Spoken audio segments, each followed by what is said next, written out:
itu saya nggak melihat ini dunia atau ini urusan 40 tahun baru urusan akhirat. Saya nggak melihat secara dikotomis gitu. Tapi kisah ini ingin menunjukkan bahwa Rasul ini pribadi yang holistik. Rasul ini pribadi yang komprehensif. Sehingga ketika kita mencari siapa sih maestro di bidang ekonomi, maestro urusan dagang, maestro urusan politik, linguistik, militer, diplomasi, kita nggak usah cari idola lain, di Rasul sudah ada. Itu poinnya.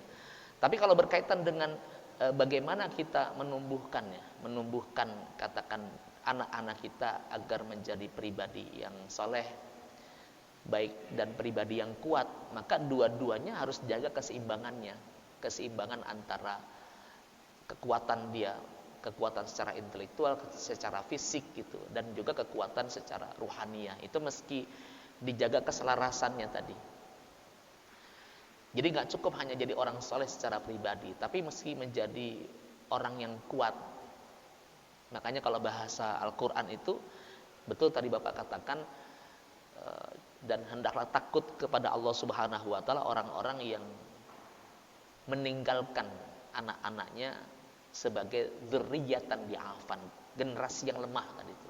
Nah, lemahnya tuh lemah secara fisik ataupun lemah secara non fisik, lemah secara zahir ataupun lemah secara batin. Nah, kedua hal itu mesti diselaraskan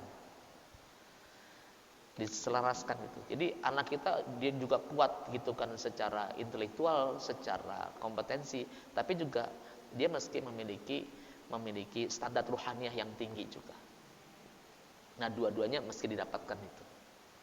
Cuma kalau pengalaman, kenapa kok umur 40 tahun kok baru jadi dititahkan Nabi dan Rasul? Memang usia 40 tahun itu lagi puncak kematangan, Pak. Jadi orang tuh matang secara psikologis, matang secara filosofis, kearifan hidup itu memang 40 tahun. Cuma uniknya Rasul 40 tahun itu lagi kenceng-kencengnya, Pak. Bukan lagi kendor-kendornya gitu ya. 40 tahun, 50 tahun, 60 tahun lagi kenceng-kencengnya, lagi grafiknya bukan grafik turun dia. Grafiknya tuh grafik lagi produktifnya gitu. Nah, cuma bedanya kita kalau dapat tuh merasa gue kayaknya udah tua dah gitu kan. Jadi justru malah kurvanya malah turun gitu. Rasul itu baru mulai kurva naiknya. Makin kenceng-kencengnya gitu. Makanya beliau memimpin sekian puluh kali peperangan gitu, sekian ekspedisi militer, dan itu berlangsung pada usia 50 sampai dengan usia 63 tahun.